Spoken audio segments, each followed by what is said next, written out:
ಶಾಸಕ ರಾಜು ಕಾಗೆ ಆರೋಪದ ಬೆನ್ನಲ್ಲೇ ಡಿಕೆ ಶಿವಕುಮಾರ್ ಅಲರ್ಟ್ ಆಗಿದ್ದಾರೆ. ಡಿಕೆಶಿ ನಮ್ಮ ಮುಖ ನೋಡೋದಿಲ್ಲ ಅಂತ ಹೇಳಿ ರಾಜು ಕಾಗೆ ಹೇಳಿದ್ರು. ಹೀಗಾಗಿ ರಾಜು ಕಾಗೆ ಹೇಳಿಕೆಯಿಂದ ಡ್ಯಾಮೇಜ್ಗೆ ಒಳಗಾಗಿದ್ದಂತ ಡಿಕೆ ಶಿವಕುಮಾರ್ ಹೀಗಾಗಿ ಇವತ್ತು ಶಾಸಕರ ಜೊತೆ ಡಿಕೆ ಶಿವಕುಮಾರ್ ಮಾತುಕತೆಯನ್ನ ಮಾಡ್ತಾ ಇದ್ದಾರೆ.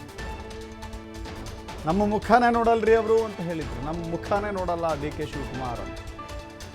ಸೊ ಹೀಗಾಗಿ ಶಾಸಕರನ್ನ ವಿಶ್ವಾಸಕ್ಕೆ ತೆಗೆದುಕೊಳ್ಳುವಂತ ಪ್ರಯತ್ನ, ಕೆಟ್ಟ ಮೇಲೆ ಬುದ್ಧಿ ಬಂತು ಅನ್ನುವ ರೀತಿಯಲ್ಲಿ ಸದಾಶಿವನಗರದ ತಮ್ಮ ನಿವಾಸದಲ್ಲಿ ಮಾತುಕತೆಯನ್ನು ಮಾಡಿದ್ದಾರೆ.